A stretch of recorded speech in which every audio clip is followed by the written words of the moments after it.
Hey everybody, I'm Zach. And I'm Jesse. And you're watching Tesla Time News. Episode 115. On Now You Know.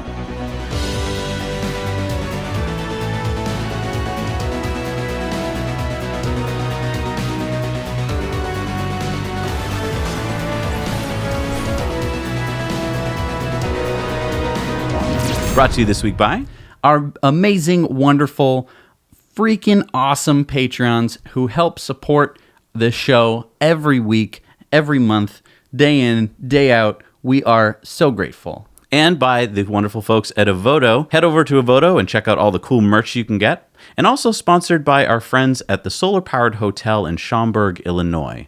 This is the first and only hotel in Chicago that gets a majority of its power from solar. All right, so let's get into it. I'm very excited. This is a good show. This is a good show. This is cram-packed. You wouldn't believe all the stuff we had to cut and how much stuff we had to put in the Patreon bonus story because it just wouldn't fit in this 1 hour block of time, which is a thick, meaty slab of news. So Elon tweeted, Tesla just acquired trucking capacity to ensure Model 3 can be delivered in U.S. by December 31st if ordered by November 30th. November 30th. So that's basically a month's delivery. To me, when I ordered my Lemur, you weren't sure if you were going to get it by the end of the year. I wasn't sure if I was going to get it by the end of the year, and I ordered 15 minutes after they came out with the Lemur. Right. Because I was just like, I need to make sure that I get it before the end of the year. So how did Elon do it? He said, skipping rail saves over a month for East Coast deliveries. That's me. All things considered, it's better to use trucks, single load and unload, and direct-to-owner location. We'll also be using dedicated roll-on, roll-off, fast ships for transporting cars to Europe and Asia in Q1. Major focus on minimizing time from factory to new owner. Did not fully appreciate the working capital impact until recently. Now, this is huge, okay? Yeah, it is. I thought that the deadline for, getting your car by the end of the year was passed. I thought that it was 15 minutes after Elon tweeted, which is why I ordered my car then. You're getting your car December 7th. Right, which is crazy fast. It's crazy fast, because and I'm on the East Coast. Because when you ordered, they hadn't even started production yet. Exactly. So it sounds like anyone in the U.S. has about 2 weeks until November 30th to order their Model 3 and get it by the end of the year and get the full $7,500 federal tax credit. Which is huge. Now, for those of you who were considering it and were like, I just don't have enough time, I can't put it all together, in 15 minutes, which I was able to do because I had pre-put it ahead of time and I'm crazy, you can use our referral code. Here it is right here. It's also in the show notes down below. So if you just scroll down real quick, and you see the name of the show, and then there's a little blurb, and then it says show more, or there might be an arrow if you're watching on a phone. That's where all of our show notes are in. So if you're ever looking for links and important stuff, we've got our Amazon affiliate codes down there. We've got my referral code. So please use the referral code. If you use it, we will visit you in the next generation Tesla Roadster. Yep. So if you live anywhere in the contiguous United States, southern-ish Canada, and Europe, we will visit you in a Roadster if you use our referral code. We're the only ones crazy enough to do it. Right. We have we're already going to have to visit 100 people. More than 100 people. So that's crazy, but we're going to do that. And so, if you were thinking I would love to get the Model 3, but I don't think I can afford it without the tax credit, you can get the tax credit. You just have to order in the next 2 weeks. Use that referral code. And you can get a once-in-a-lifetime ride in the Roadster, which I've done and I'm still thinking about. Yeah. And he's still jealous about. But not for long. Not for long. And Fred Lambert from Electric, he tweeted to Elon, can you elaborate on acquired trucking capacity? How did you secure that? We bought some trucking companies and secured contracts with major haulers to avoid trucking shortage mistake of last quarter. Then Victor Pahan said, when will they just self-drive to the customer's door? Elon said probably technically able to do so in about a year, then up to regulators. Wow. Which is that's news in itself. Wild. He hasn't given up on the fact that that's what they're going to do. Right. Sticking with Model 3 here, we've got the Model 3 air filter. Now, remember that last week during our in-depth, we talked about the wildfires in California and how the Model S and X have the bioweapon defense mode, which is a huge HEPA filter. A lot of people wrote to us and said, hey, what about the Model 3? Yeah. What did Elon say? Elon said, set airflow to recirculating mode and manually raise blower speed to 5 in Model 3 for best air quality. Air filters are smaller than S and X, so clean air is achieved by circulating through filters several times. So as we see here in this video from Sensohax, they sat in their Model 3 with the windows down. This is the reading they got, which is 135 micrograms per cubic meter of particulate. Which is not great. Not good. Put the windows up, did what Elon said, turned it on to speed 5, and within 2 minutes, it was down to less than 50 micrograms per cubic meter. And then 9 minutes later, it was down to less than 5 micrograms per cubic meter, which is basically safe to breathe. Right. So this is basically still, I mean, it's not as big or as good as the big bioweapon defense mode in Model S and X, but it is still usable filter, which means that these are able to filter out small particles. Right. And I want to remind people that, when the Model 3 came out and people were asking him about this, they were like, so it's not going to have anywhere near as good a filter as the S or X. And he's like, the S and the X have the best filter in the world of any car, and the Model 3 is going to have the second best filtration system. And he wasn't lying. He was not lying. So European Model 3s are going to be able to CCS charge? Yeah, this is really interesting. So according to this article in Auto Express that came out last week, Model 3s in Europe are going to be able to charge using the CCS fast charging stations, such as the Polas or the BP Charge Master, as well as Ionity. Yeah, there's a quote here from Drew Bennett, from Tesla's head of global charging infrastructure. He said, "There's a lot of excitement about Model 3 coming to Europe, and charging is always part of that conversation. We'll be continuing to invest in our network. That's a huge part of the ownership experience. But we'll be enabling our owners to have access to the CCS networks that are starting to grow in Europe. So the Model 3 will have a charge port for the CCS standard and will also have an adapter for Model S and X." Now, this is so smart.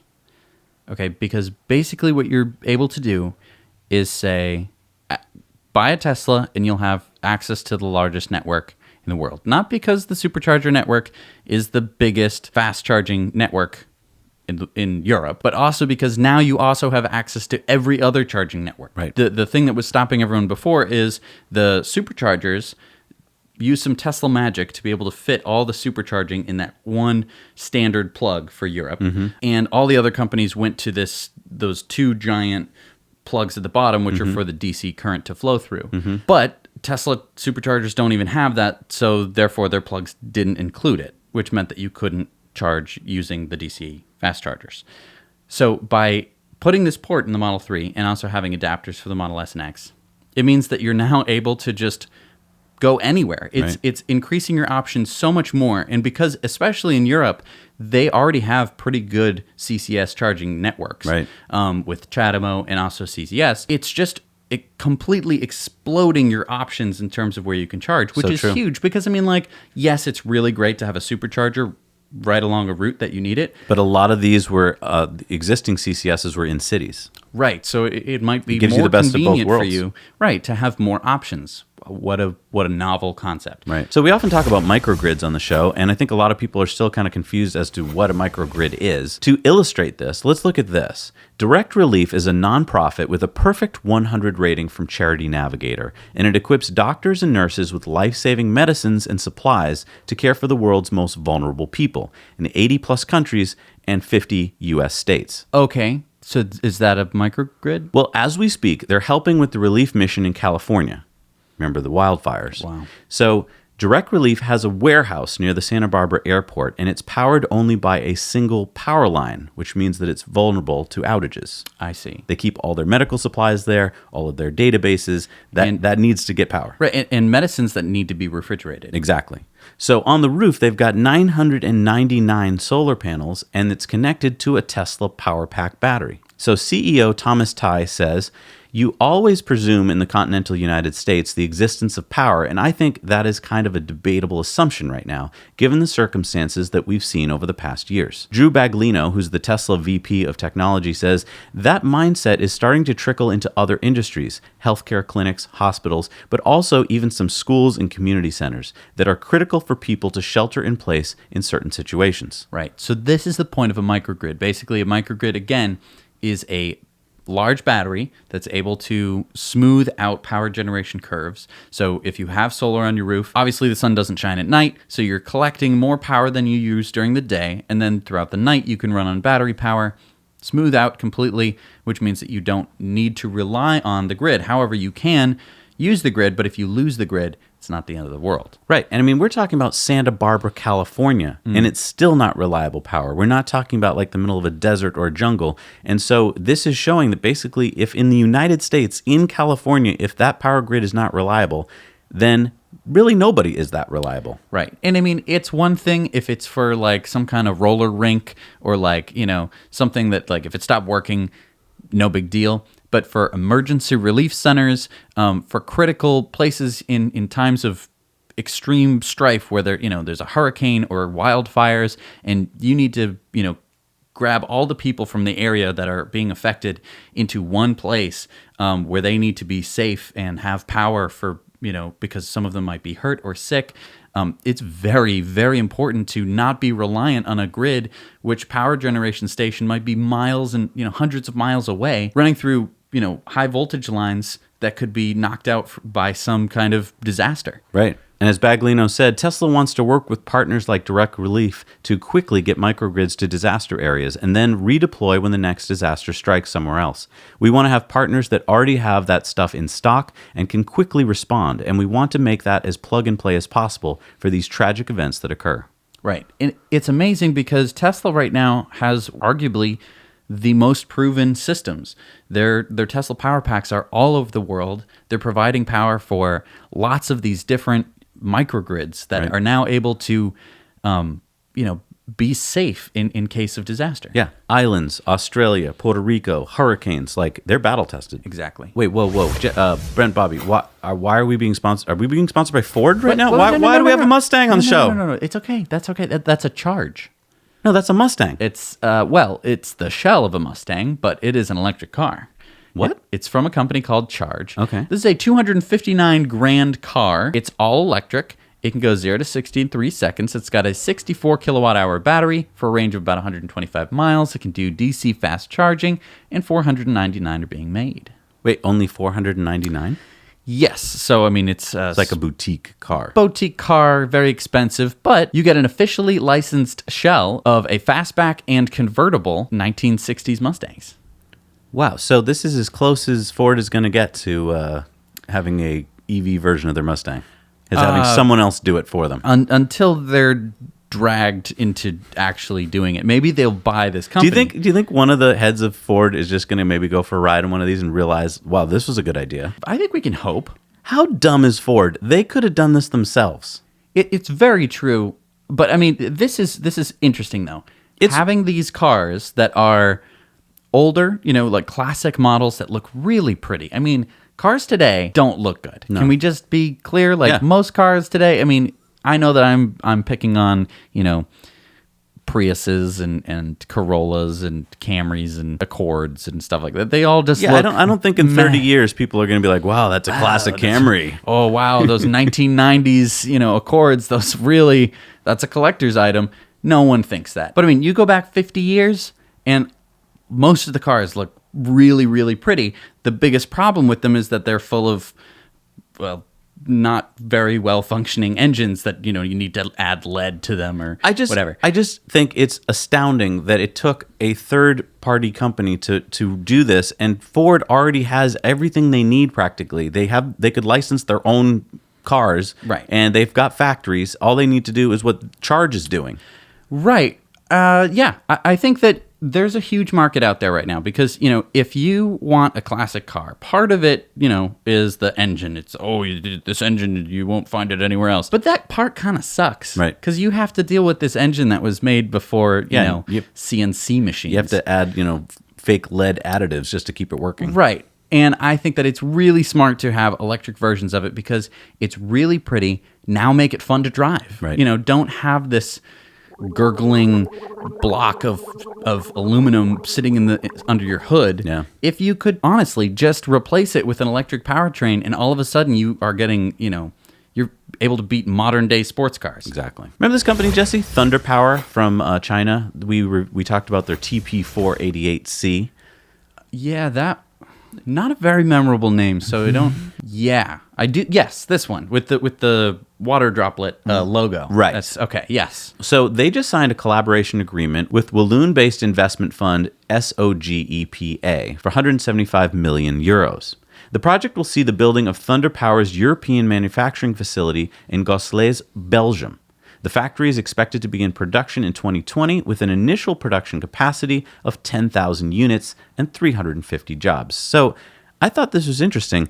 SOGEPA, what is that fund? SOGEPA is a French holding company owned by France. So it is a French holding company. That's very French. Wait, Yes. so they're basically France is paying to build a factory for a Chinese company in Belgium.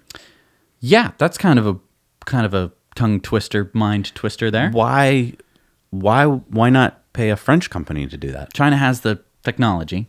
They definitely have connections with battery suppliers in China. China's huge in battery supplying. And I think you want production in Europe so that way you don't have to pay so much tariffs to import these cars. But they want the TP488C to be built in Belgium? Well, maybe, or they just released this new concept of the Chloe. Oh, that sounds French. So This is a two-door city car, kind of. Yeah, so this is I think it's going to be a very, we've seen a lot of these two-door, two-seat, small EVs. You can put a small battery in there. You get a pretty decent range for around a city. I think that these are going to be pretty popular cars. Interesting. And so, yeah, they plan on expanding to 30,000 units by the end of 2021, with 600 jobs expected by 2023. So that does make sense. France inviting in a Chinese company, but it'll be European workers. Wow, look at this. Is this like a new trailer for 2001: A Space Odyssey? No, you got to wait till the end. And there it is. This is for the Rivian R1T pickup truck. This is that startup company that was founded by an MIT graduate and has been in stealth mode since its inception in 2009 up until last year when they took over a shuttered Mitsubishi factory in Normal, Illinois. So we're expecting a range of 200 miles up to 450 miles, depending on the battery configuration. So it's starting at 80 kilowatt hours and up. Ooh, wow. I imagine it would go to like 150 or something to get 450 miles. Acceleration 0 to 60 in 2.8 seconds for the top versions. Wow. And less than 5 seconds for the base version. Okay. Still fantastic. Autonomous driving level 3. Nice. That's good. Price $50,000 to $90,000. I'm not sure if that's the range or if that's the starting range. Okay. Still, that's I'm intrigued. It's still intriguing. And isn't there also an SUV? Yes, they also have plans for a 3-row, 7-passenger SUV that will be named the Rivian R1S. So the RIT and the RIS. But we're going to have to wait forever to see anything more than this little trailer. No, it will be unveiled at the Los Angeles Auto Show at the end of this month.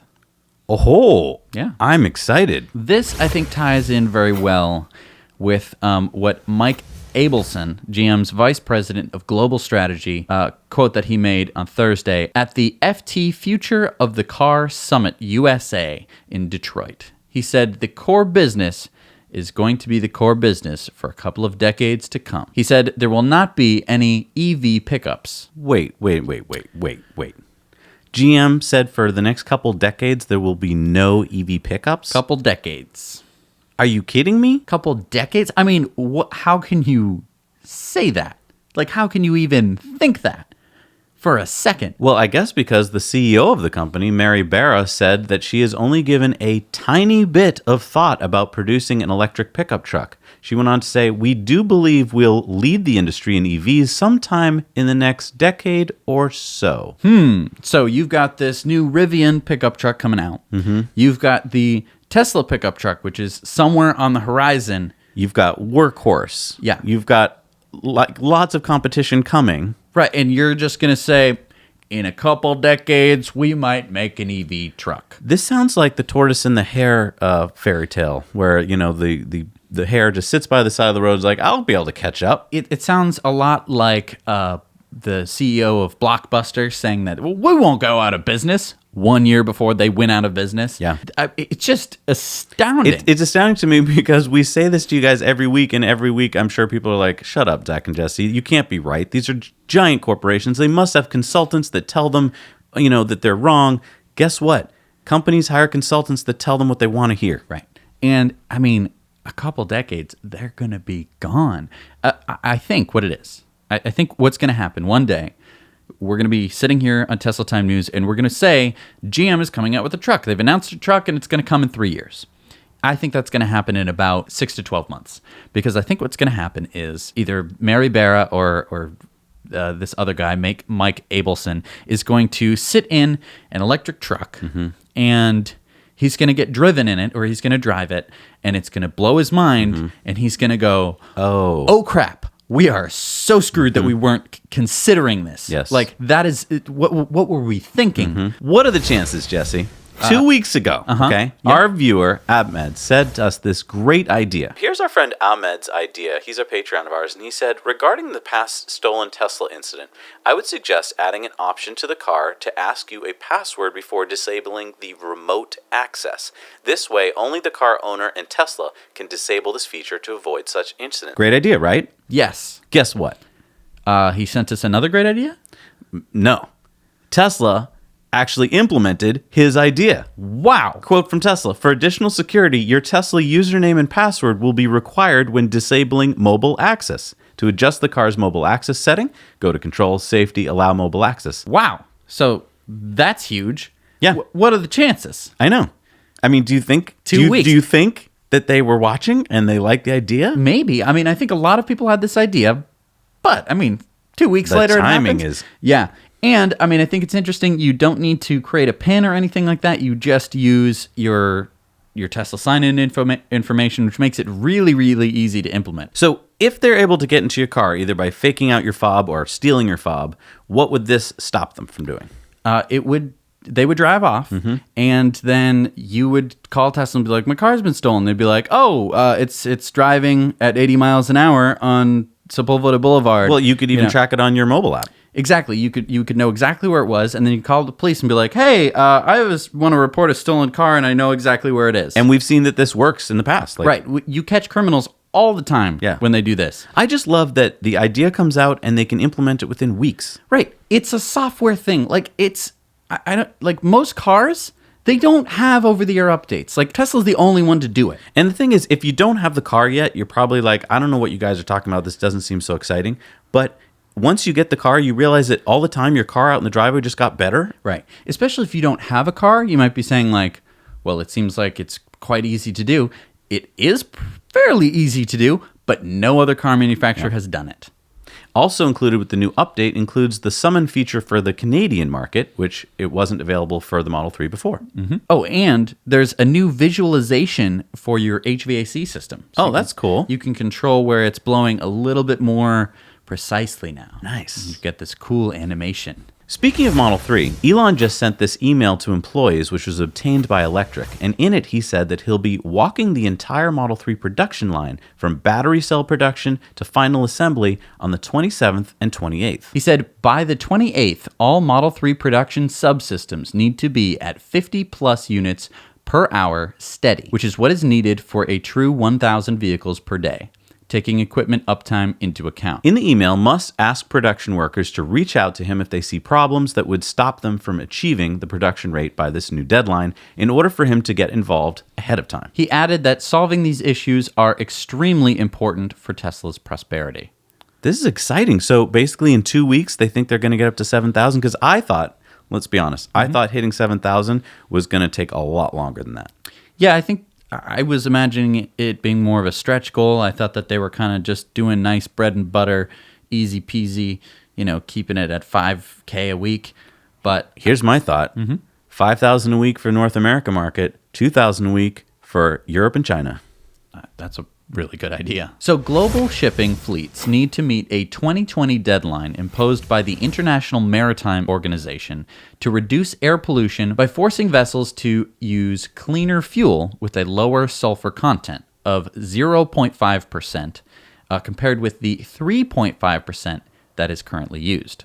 So why are they doing this? A report in Nature this year said that 400,000 premature deaths a year are caused by emissions from dirty shipping fuel, which also accounts for 14 million childhood asthma cases per year. Wow. So it's a pretty big deal. So between 2,300 and 4,500 ships are likely to install exhaust cleaning systems known as a scrubber to meet the regulations, instead of buying the more expensive clean fuel. Oh, okay. So they could buy a cleaner fuel or they could scrub. Okay. Right. Okay, great. So this is expensive to buy the scrubber. It costs around $2 to $4 million per ship. However, the cost would be recovered within the first year. Oh, rather than buying the newer, more expensive fuel. How much more is that new fuel? The cleaner, low sulfur fuel is likely to cost between $300 and $500 a ton. Oh, I see. So by installing the scrubber, they're going to save money, and that's why they're willing to do it. Right. You're buying the cheaper, crappier fuel, and you're scrubbing. Either way, I say yay. Either they buy the cleaner fuel or they scrub it and clean it. Either way, we got cleaner shipping. That's awesome. Let's just talk about shipping for a second. These are gigantic engines, and they consume approximately 16 tons of fuel per hour, or 380 tons per day of bunker fuel. What is bunker fuel? Bunker fuel is the generic term for any fuel that is poured into a ship's bunker to power its engines. Deep-sea cargo ships typically burn the heavy residual oil left over after gasoline, diesel, and other light hydrocarbons are extracted from crude oil during the refining process. But that doesn't mean anything to me. Can you show me, Brent and Bobby, can you show me some bunker fuel? Right, so this is a picture of diesel, and over to the right, that is bunker fuel. What? It burns that? Yeah, it looks like this. So bunker fuel is graded A, B, or C, with C being the thickest, most viscous, often requiring heating or blending in order to make it flow. It's usually mixed with up to 10% of a lighter fuel, such as diesel, and it's so cheap that they can use it for shipping. So it's so thick that you have to mix it with something just to get it to flow? Yeah, because it's super, super, super disgusting. Okay, so again, though, good news is they're either going to be buying a better fuel or they're going to be scrubbing. Yeah. Explain to me the scrubbing part. Yeah, the scrubbing part is where it gets a little sad. So the scrubbing works like this. You take on a bunch of seawater. Then you spray that seawater through the smokestacks, through the scrubber. Okay. And that removes a lot of the sulfur and a lot of the other bad pollutants that would go into the air. We're talking, particulate matter, sulfur, as well as metals that include, lead, nickel, and zinc. So stuff that you don't want in the air. Okay. But you don't probably want them anywhere else. In fact, it's illegal to just dump this stuff, this sludge, anywhere in Europe. Right. So they put it in a tank, I assume, bring it back to port, and they clean it up or something. No, because you know what? That would cost money. That would be a closed loop scrubbing system, and those are typically more expensive, so most shipping companies don't use it. Instead, what they usually do is an open loop scrubber. So you take on some seawater, you spray it through the scrubber, you put it through a little bit of a process, and then you just dump the waste into the ocean. What? How could you just clean the stack and dump it into the ocean? What was the point of that? Yeah, I mean, it's like, Sure, matey. Well, you see, we can't put it into the air no more. So what we gotta do is you gotta get in those smokestacks and scrub the air. And then what? Hey, you throw it overboard. Sure, make it walk the plank, matey. I mean, it's pretty, it's taking a problem and shifting it from here to there. Like, it's... And we checked the regulations. They actually added this loophole to allow them to do it. Like, this, the only reason they agreed to it was that they allowed them to, like, at the very bottom, like, oh, and by the way, then you can just throw it overboard. So basically what they're doing is they're moving it from somewhere where people all of a sudden are caring about it. Because of this, right? You see a picture of this, and you're like, oh, that's in my breathing air. Exactly. But what you don't see is if they do it underneath the water and they just pour it into the water, then it's like, oh, look how clean the boat looks. Right. And, I mean, it's good in a way that, a lot of deaths can be averted from poor air quality. But that is something that people care about right now, but they don't care about their ocean's cleanliness quality. I think they do. I think it's just that they're not going to see it. Right. It's making it slightly more invisible. So, and that's what we see a lot. They're just trying to obfuscate the terrible pollution that it causes. Why don't we require all boats to install scrubbing that's closed loop or use cleaner fuel, and then we'll all pay for it? Like, we should be paying for it. We'll be paying for it no matter what we do. I mean, no matter what, we will be paying for it. Yeah. All right, it's time for the lightning round. Here we go. Jesse and I just took this Bloomberg Tesla quiz. I think you guys should go take it. It's 30 questions. How'd you do, Jess? I got 20 out of 30. Oh, you passed. Nope, that's not passing. Oh, it's not? That is 2/3. I got a 28 out of 30. So, I'm the gold star student. See if you can beat me. Some of those questions are not like important. Spoken like a person who failed the test. So we just heard some big news. The Chinese design studio. So when you go to buy a Tesla and you go onto Tesla.com, depending on where you're located, you see the design studio for your location. In China, they've gotten their design studio opened up, and they see that they can get the long-range, all-wheel drive, and the performance models. Now the prices are expensive because they include that 40% import tax. So they start at $83,500 and go up to $99,400. But they are available, and they include this new 19-inch wheel design. Yeah, which is interesting looking. And these, again, will be launched in China in March of 2019. That's so close. It's very close. So a total of 15 companies, including Tesla, Nissan, GM, ABB, and ChargePoint, have joined forces to lobby for changing the federal tax credit to ensure that it works better for more consumers for a longer time frame and spurs increased growth of the U.S. EV market. So remember, that's the $7,500 tax credit, which normally would end when you hit 200,000 cars produced, Right. which So Tesla has hit done.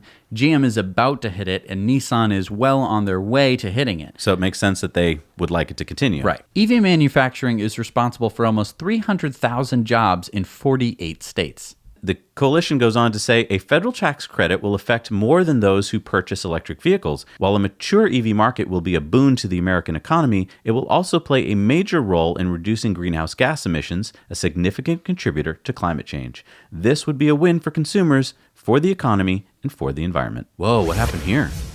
So according to Colorado State Patrol, this 2017 Model X was being driven at excessive speeds by an 18-year-old and 14 passengers. When it became airborne, struck a tree and rolled several times. It dropped down a steep embankment into a creek on Maroon Creek Road in Colorado. Yeah, the driver was transported to hospital with serious injuries, will be cited for careless driving causing injury and driving without a valid driver's license. The 4 passengers were brought to hospital with moderate to serious injuries. A firefighter wrote on this Twitter feed, "There were many reasons we bought our Model X, but as a firefighter, I saw more car deaths than I cared to. Safety was ultimately our number one reason we went with Tesla. Looking at this picture, there is no way these teens should have lived, but they all did. Amazing and thankful for a car like this." Right. I mean, this is someone who, first of all, 18 years old, driving without a license, didn't have a license at all, driving a car like a lunatic. Got it airborne. Right. Got it into the air. This is a 6,000-pound car. Right. Flipped it, hit a tree, rolled down a ravine, and everyone lived. That's incredible. That's amazing. There is, I mean, find me another car example where that happened and the car looks like that. Yeah. So Tesla's released a new product that you can get on their website for the Model X and S. This is a $350 anti-theft device, which is what? Tesla says, increase your vehicle's protection with active sensor technology designed to detect motion inside the cabin, as well as sense if the vehicle is moved or tilted. It will warn against potential theft with an audible alarm. So the kit includes a sensor to be installed in the car's headliner. This is not compatible with any Model S before September 16th, 2015, but for all those other cars, this is just an added layer of security. Now, does this notify you? How does it work? I don't know. I mean, they didn't say anything other than the audible alarm, which is a pretty good deterrent for most people. An audible alarm is all you need. But it does seem like maybe send a message to your Tesla app to let you know that someone is breaking into your car. Now, we talk all the time about how the German auto manufacturers are going kicking and screaming into EV. In fact, they don't want to do it. Well, here is a story that German economy minister Peter Altmaier said the German government wants to, quote, lay the groundwork in the months ahead for large-scale battery production in Europe and expected such production to start in Germany from 2021. Production should start as quickly as possible. So how do they just like phoning the chairman of BMW and saying, like, do it? No, they are going to, it seems like, foot the bill for a €1 billion investment. Wow. So, I mean, basically the German car companies won't do it, but it seems like enough people in Germany understand that they should do it. And so even the government now is like, we'll pay you to do it. Right. Altmaier said that he expected the first concrete investment decision at the end of the first quarter of 2019. And I thought this was interesting. The European Commission Vice President Maros Sefcovic said the battery market could be worth 250 billion euros annually by 2025. Yeah, and I think he's completely correct. Battery manufacturing is going to be the biggest market.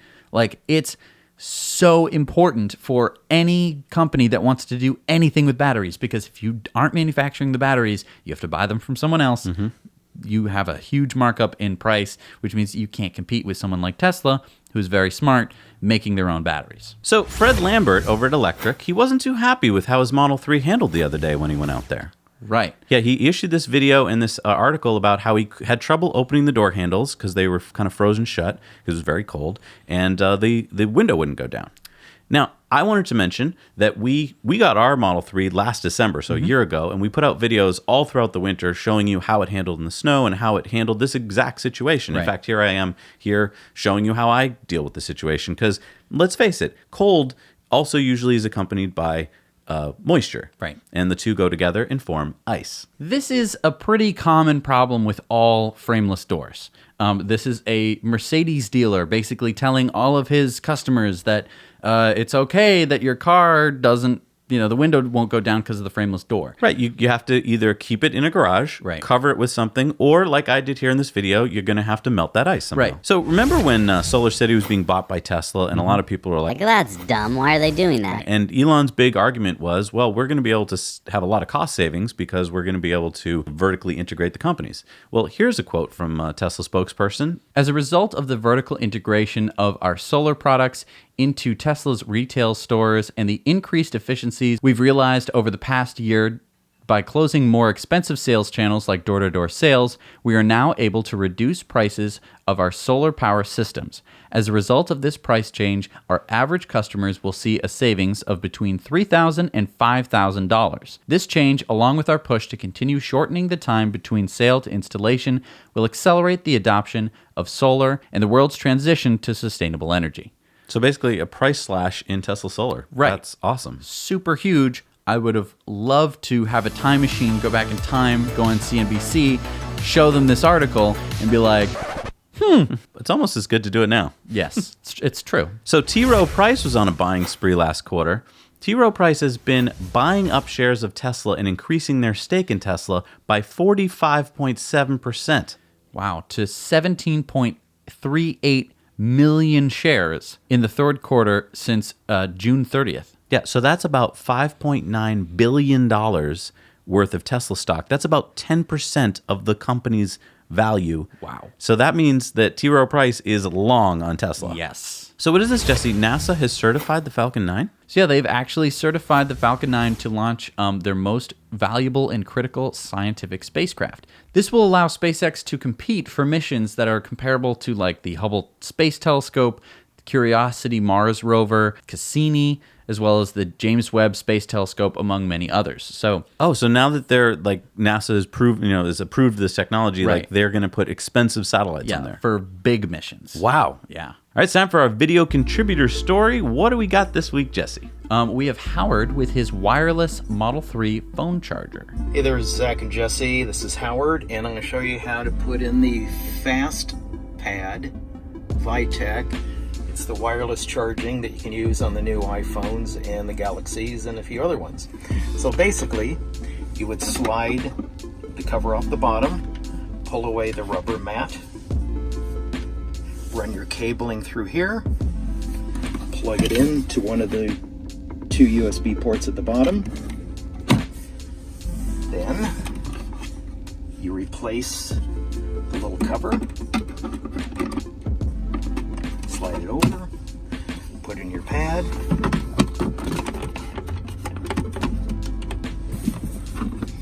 set your pad right there with a fast pad up, and set your phone on it, and you're charging as you drive. That's it. Oh, Cool. So if that's neat. then you don't have to plug it in, because it can be a little frustrating trying to find the First plug. world problem. I'm just saying. All right, it's time for our Patreon bonus stories. And this week, Jesse, we have so many stories we couldn't fit. Yeah, we had to, because we have to keep the show to a reasonable time frame. I know a lot of people are like, make it shorter. We can't. There's no way, dude. Like, we wouldn't be able to There's so cover much news. Yeah, there's so much stuff to cover. You can, spend some extra time. Anyway, head over to Patreon. Yeah. $1 a month. You're going to see all of that stuff. And- It's like getting a whole other TTN. Right. Basically. We have, I think, 7 really big stories. A couple that, we do slideshows to see all of our stuff. Some of them take up like 3 slides. Yeah. So head over to Patreon, support us for $1 a month. You'll be glad you did. Yeah. I mean, there's a lot.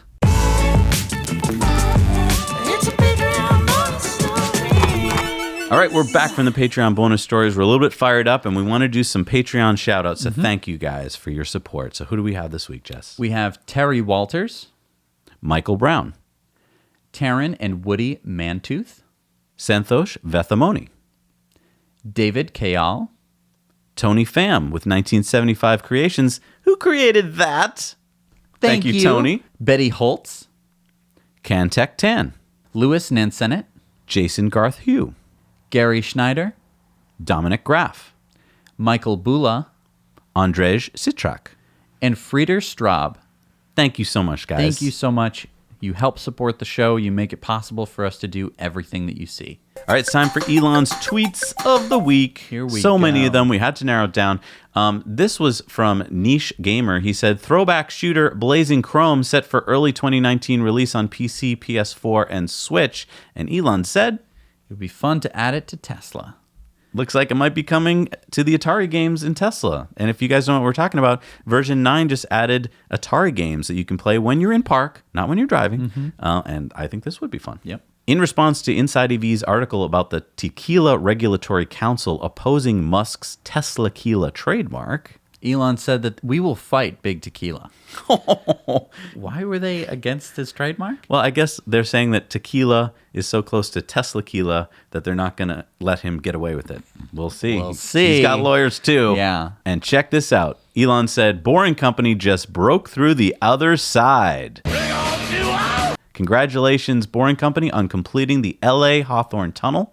Cutting edge technology. Very exciting. And I want to point out, December 10th will be the opening ceremony for the 1 mile plus Boring Tunnel. Yeah. And then he added in another tweet, the Boring Company is building a watchtower in LA out of dirt bricks, and we need a knight to yell insults at people in a French accent. Is he talking about this? Of course not! You are English type, sir! That's what he's talking about. Yes. Monty Python and the Holy Grail. Wow.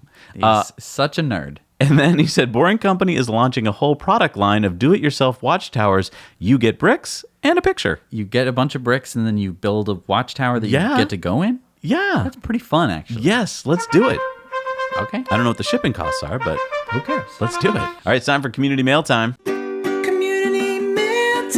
First, we got an update here from our buddy Chris about Lucid. Hey guys, this is Chris. I'm out here in Arizona at Casa Grande, Arizona actually, and I just wanted to share with you a little update on how things are going for Lucid Motors. You might wonder, some people might be saying, hey, where's the new plant? I know they got $2 billion investment so they can start building. They said they would start building about a year ago. They said they'd get it going in about 24 months, and you might hear that noise behind me. Let me show you what that is, because I'm right at the corner of Thornton and Peters Road where the Lucid plant is supposed to be built. And here's what you see. I don't see a lot of production happening right now. Actually, except for baby sheep, that's the only production I see. They're cute though. Say hi.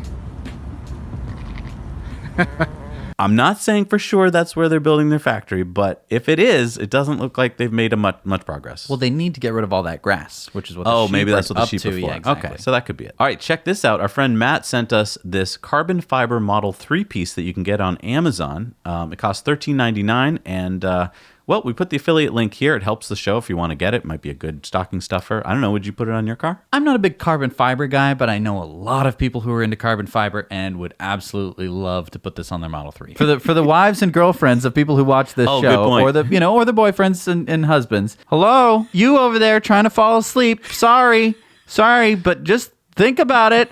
Only $14. It's a great stocking stuffer. And speaking of fans, We have a We have a new- brand new fan. they're creating new fans, and It's true. I don't know. They seem to not get That's enough of it. cute. I think, He's giving you kisses. yeah, I think I'm getting kisses. Hi. Greg got his new Model 3, our buddy Greg. And look at it's white with the 19-inch. I have not seen that combination yet. Yeah, It looks really sharp. Our friend Chris was in Honolulu visiting in Hawaii, and he saw this sign in the Tesla store window. It says, order your Tesla here and take delivery back home. He was saying there's a lot of Asian tourists, and a lot of them may not have ever gotten to be in a Tesla store before, and I guess this must work. Our friend Marcus in Sweden sent us this. Well, hello, Zach and Jesse. This is Marcus from Sweden.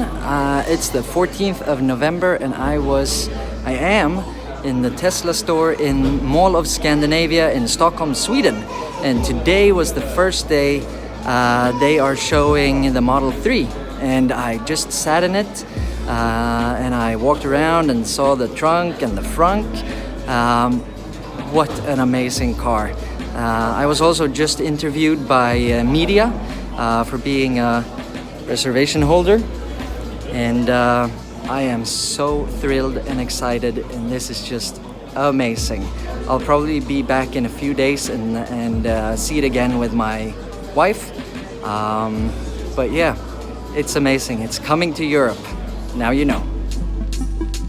A lot of excitement in Europe now that they're starting to show up in the showrooms. Totally. It's so exciting knowing that, they've been talking about it for years, and now we're getting down to the wire, right? It's going to actually appear in the spring. Mm-hmm. Our friend Johannes in Nevada has got his red Model 3. Looks sharp. I just love this section every week. We get to hear from the community, get pictures and stuff. So keep sending us your pictures, your ideas. I love it. All right, so we got a Patreon viewer poll and question this week. What do we got for the poll, Jess? How was your Tesla delivery experience? Now, I think this is interesting because we hear of two things. We either hear like, it was so easy, I loved it, I love my car. But occasionally we do get people who are like, it was hell. Mm-hmm. So I wanted to put this out there to see like how many people are experiencing the hell part. Luckily, it seems like it was a very small number, but it does sound like when it does go bad, it goes bad kind of bad. Like their communication seems to be bad. So if anyone from Tesla's watching, just here's the thing. Things happen. We get it. The truck doesn't get delivered on time or the car has a problem. Communicate. Just say, send an hello, email. Mr. Smith. This is what happened. Mm-hmm. We're going to work to solve it. Don't stop answering their emails. Don't stop answering the phone. Right. All right, but we also had this question, which is, are you seeing more Teslas on the road? And we got a couple cool responses. Yeah, so Michael said, in the small town I live in near Kansas City, I only see my Tesla. The most I see is when we have an event for our local Tesla club in Kansas City. I do also work from home, which explains why I don't see a lot.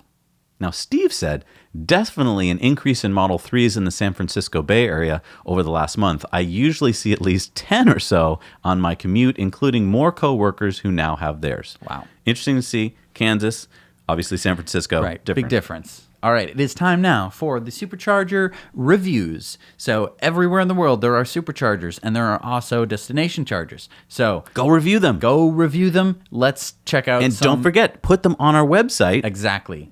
So that everyone can see them. And here is the link right here. Mm-hmm. Little form there, real easy to do. You upload your video and say a few things, and boom, everyone can see them. We're the only place that we know of in the world where there's video reviews of Superchargers and destination chargers. Let's see some good examples of those. This is Ken on our way through Rawlins, Wyoming. I noticed you didn't have a video for this here charging station yet, so thought I'd make one.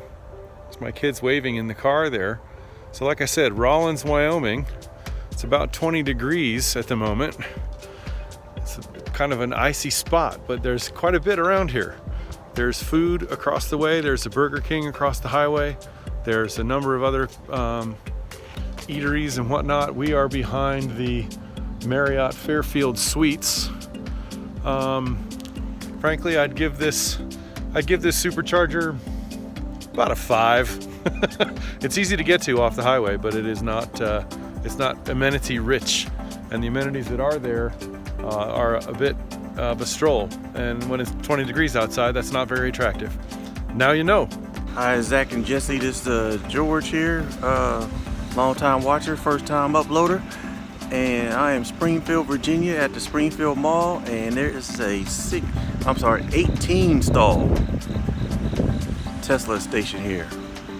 And brand new. I'm not sure how long it's been here, but happened to be driving by and noticed it early in the morning, so nobody's here. But I give it a 9 out of 10. 2 easy accesses from the freeway off of 95 north and south.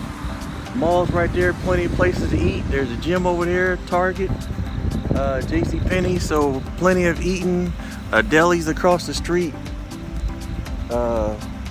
Firestone, so maybe 9.5. I mean, pretty much everything you need, easy access and easy back on and off the highway. Thanks for all you guys do. Have a great day. Thanks, bye. Hey, Zach and Jesse, this is Mike again, here at the Grants Pass, Oregon Supercharger Station, I-5 North between LA and Seattle. It's a good station, 8 superchargers, easy on, easy off the freeway. There's just a few facilities here. There's a good diner right across the street, but they're not open 24/7. There's some fast food markets and a few other places just across the street, 5 minutes walk. Other than that, there's not very much here. It's a beautiful view. It needs more superchargers. This gets really busy during the summer months. There's only 8 here. Keep up the good work, guys. Thanks a lot.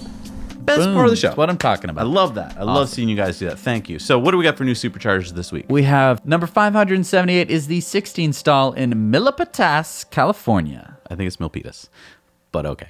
Number 427 in Europe is the 8 stall in Torsby, Sweden. And number 56 in Canada, number 1,384 in the world is the 10 stall in Yamachichi, Quebec, Canada. Nice. All right, for Be Free, we're up to 79. We're almost there, folks. I'm really excited. This week, we've got a great company, Lakeview Outfitters. So take a relaxing break from making Model 3s or SpaceX parts. We're based on the beautiful Kenai Peninsula, Alaska, and offering 15% off guided fly fishing trips for trout and wild salmon, and 20% off scenic wild wine river tours for those who don't fish. We are a fully solar-powered fly fishing shop, only one in the world I'm aware of, that focus on sustainable and ethical fishing practices. Wow, I'm tempted to run out of the studio right now and fly to Alaska and do that. That sounds so much fun. So if you know anyone who works for Tesla or SpaceX or any of Elon's companies, and they need a vacation, tell them about Be Free. There are so many different companies. It's not just, vacation spots. It's also all sorts of businesses. Some of them are online. They don't even need to leave their house. Going to Alaska, obviously. And if you're on the fence about working for one of Elon's companies, you're like, I don't know, am I going to get enough salary? Hey, there's 79 more reasons to go work for him. All right, so here's a past video we did, Jesse. Will the Tesla Model X doors chop off your arm? Right, and we risked Bobby's arm. Yeah, on not this our one. arms. No. Bobby is expendable, right? I mean, it's funny. Can you still edit with one arm? I don't. Right, it's funny. I could do the show without an arm. True. That's no one would even notice. But you. Bobby does need those arms for those editing. That's skills. True. Yeah, and he's a guitar player. So why did we risk him? I don't know. We weren't thinking straight. No, it's fine. But see how it turned out. Yeah. All right, it's time for our Patreon giveaway. Oh, I don't have to get up this time. It's Jesse's turn. It's the Patreon giveaway. So our giveaway is going to be for either a Evoto t-shirt or an Evoto mug, or you can even get posters at their site. So this is going to be how do you get in here, by the way, Jesse? You have to be a Patreon supporter. Every dollar that you help support us every month turns into one of these little cards in the machine, so it's a chance to win. Yeah. So the bigger perks you get, the more chances there are to win. Here we go. All right. Okay, we have Readyman. Congratulations. You are the winner. You'll be able to go to Evoto and get yourself some awesome merch. All right. So if you've watched this far into the show, you're probably just about ready to leave. But before you do, just keep in mind that Jesse's referral code is available to get a ride in the next generation Roadster. Right. So that is huge, okay? You got to do that because the deadline's coming up if you want to get the full federal tax credit. Right. You got a couple weeks. Think about it. Also, if you've watched this far, please consider hitting the like button. I know that if you watch this far, you're probably watching on a TV, which is some analytic deep diving How do that you I've know done. that? Well, I did some deep diving on the thing. So people who watch the longest watch on television? Right, because it's harder for them to change. So even if we started doing something else right now, they would still have to keep watching. But then how do they get to the like button if they're on a TV? It's almost impossible. So if you wouldn't mind, just like pop open your phone or whatever. Maybe they're not that sophisticated. Maybe they only know how to do it on the TV. If it's fine, then don't even worry about it. Just keep watching. That's fine. Okay. But that's fine. I just feel guilty The about like it. button is sort of like this weird sharing button. And share, too. If you have people who are interested, you can share. I know that a lot of times you feel like no one you know would be interested in this. Mm-hmm. And so a lot of times I'm not sharing with people because it's just like this really, like it's this in-depth topic. And most of my friends are like, yeah, whatever, Jesse. I don't So care they about should call it share with stranger button. It's share with someone that you don't know who might be interested, because basically they have some algorithmic search terms that are interesting to them. So it might be cars, it might be sustainability. If you hit the like button, you're adding to this algorithmic thing, and no one has any idea of how it works except for people who work at YouTube, and even then I don't think they fully understand it. And basically, there's this big soupy cloud hanging above every person of videos that could potentially rain down on them in the suggested areas. Mm-hmm. And this might be one of the videos if you hit the like button. I love it. A lot of people write to me during the week and they say, I used your Amazon affiliate link, but I don't know if you got it. We got it. We got it. I mean, it's working because we're getting it. So when you down use in the show notes. Right. So we're going to print it here. Brent and Bobby are going to put it right here, but that's a weird link. You're not going to remember that. Right. So, and there's two. One is for if you're in the U.S. and another one is if you are not in the U.S. Right. So go down to the show notes, and the way to do that is there's this thing that says like, on this episode of today's show, and then you can't fit everything, so it says show more. Right. You click show more, and then all this stuff will appear. Some lot links of and different links. cool stuff. Like it shows you, for instance, if you want to share a bit of the show and you're like, but I only care about that one story, use that link. Skip right to that part of the show. So anyway, there's the Amazon affiliate links there. You click on that, it brings you to Amazon, you buy your stuff, and then yes, we do get a small percentage of the money, and it does not cost you anything. Right. By the way, you might be wondering what all of these names are of these people who are just scrolling past us, swirling around us. They're wonderful people. These are all people who support the show for $5 or more a month. They're the reason we're here. Exactly. We couldn't do this show without these people. So huge thank you to everyone.